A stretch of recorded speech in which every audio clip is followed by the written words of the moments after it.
Bueno, pues hoy vamos a hacer algo especial, un viaje en el tiempo. Nos plantamos en 1973 para meternos de lleno en el fascinante mundo de la cría de gatos de pedigrí. Y lo vamos a hacer a través de los ojos y sobre todo de las palabras de una criadora que se llamaba Connie Condit. Fijaos en la frase con la que abría su columna en otoño de 1973. Este es el mes de las espadañas, las colas de gato y las historias de gatos. Es que en inglés las tres cosas suenan casi igual. Cattails y cattails. Un juego de palabras, bueno, súper ingenioso, ¿verdad? Con esto ya nos da una idea del tono de sus columnas. Un tono encantador que mezcla naturaleza, vida de criador y, claro, un montón de historias de gatos. Y esa columna se llamaba Potpurri. Ojo, que no era un simple texto, ¿eh? Era de verdad como asomarse a una ventana.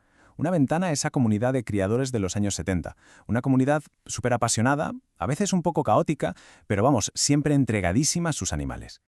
Y ahora vamos a lo bueno, a lo que hacía que estas columnas fueran tan especiales. Las historias. Porque vaya historias, anécdotas increíbles, muchas veces divertidísimas, que los criadores se contaban unos a otros. Y a través de ellas, claro, salían a relucir las personalidades tan únicas que tenía cada gato. Para que nos hagamos una idea, vamos a empezar con una anécdota que le llegó desde Vermont. Es sobre una gatita, Misty. ¿Y qué hizo Misty? Pues nada, que llegó a una piscina, se tiró, la cruzó nadando tan tranquila y salió por el otro lado, como si nada. Un ejemplo brutal, ¿no?, de lo diferentes que pueden llegar a ser. Pero esperad, que esa no es la historia más loca. La más memorable de todas arranca con una llamada de teléfono, una llamada de auxilio de una criadora que se llamaba Marian Cash. Esa llamada fue, literalmente, el pistoletazo de salida para un lío doméstico, vamos, un caos total en su criadero, el St. Ives. A ver, que esto hay que desglosarlo para entender la que se montó. Día 1, una gata, Lily, tiene 3 gatitos. Normal, ¿no? Bueno, pues 8 días después, su madre, la abuela Jane, que también está a punto de parir, va y les secuestra los gatitos a su hija, se los lleva. Y es que, a la mañana siguiente, a las 2:30 de la madrugada, Jane da a luz a sus 5 gatitos. Y ya con toda la tropa, ¿qué hace? Pues los mete a todos, a sus hijos y a sus nietos, los 8, en el armario de la vajilla. O sea que el resumen de la situación es este. De repente tenemos 8 gatitos. 8. Una mezcla de hijos y nietos, todos juntos. Y encima cuidados por la madre y por la abuela, en un armario. Un espacio, vamos, bastante apretado. Una situación familiar, pues eso, de todo menos convencional. Y claro, Connie, que tenía un sentido del humor genial, le encontró el nombre perfecto a esto, una comuna felina. Ahí estaban las dos, madre e hija, Lily y Jane, criando juntas a toda la camada.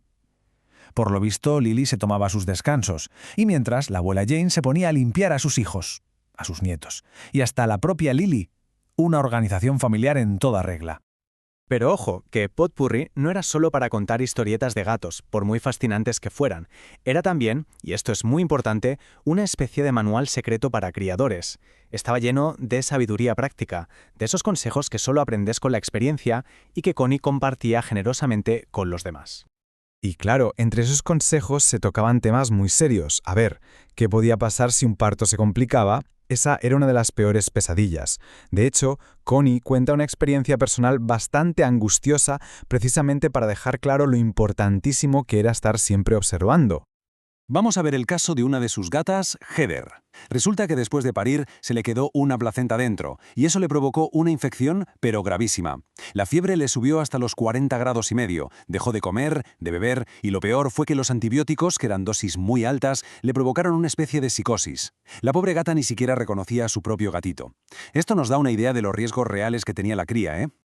Claro, después de sustos como ese, Connie insistía muchísimo en tener siempre preparado un botiquín de emergencia. ¿Y qué había en ese botiquín de 1973? Pues cosas como el Prodean, que era un suplemento líquido de proteínas para un gato que no comía. También Svilac, una leche de fórmula, con su kit para dar el biberón a los latitos. Y, muy importante, una jeringuilla con un tubito de goma para poder darles líquidos sin que se atragantaran. Y también daba consejos súper específicos. Por ejemplo, esta guía sobre cómo cepillar a un Maine Coon. Los primeros pasos son, bueno, lo que te esperas. Usar 3 peines distintos, uno grueso, uno fino y otro para las pulgas, peinar siempre a favor del pelo, prestando atención a las zonas donde se hacen nudos, todo muy normal. Pero hay el último paso. ¿Qué hacer si el gato no colabora? La solución de Connie es, bueno, digamos que es directa y pragmática hasta decir basta. Otro tema que era un verdadero quebradero de cabeza en la época: enviar un gato por avión. Connie aquí era súper meticulosa. Tenía un proceso de 5 pasos para que todo fuera seguro.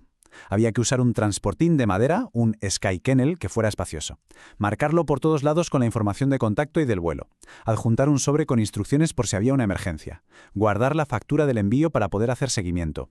Y fundamental, comprobar el tiempo tanto en la ciudad de salida como en la de llegada, para evitar un golpe de calor o de frío.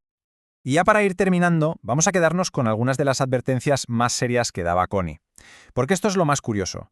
Son consejos que, aunque han pasado décadas, siguen siendo, pues, de total actualidad. Por ejemplo, una de sus reglas que ella llamaba inquebrantable era no dejar salir a los gatos por la noche. Nunca.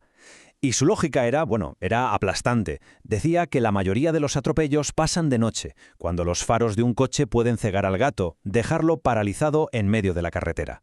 Y esto nos lleva a su último aviso, una advertencia que, de verdad, hoy en día resuena con una fuerza increíble y que tiene que ver con un producto para mascotas que se sigue usando muchísimo. Su mensaje no podía ser más claro. Si habéis estado usando collares antipulgas, dejadlo. Y si estáis pensando en usarlos, no lo hagáis. Así de directa. Ella se basaba en artículos que había leído y sobre todo en un caso personal terrible en el que un gatito murió a los pocos días de ponerle uno. Es una advertencia súper contundente y que, vista hoy, es que fue una adelantada a su tiempo. Se anticipó a muchas de las preocupaciones que tenemos ahora sobre los pesticidas en los productos para mascotas.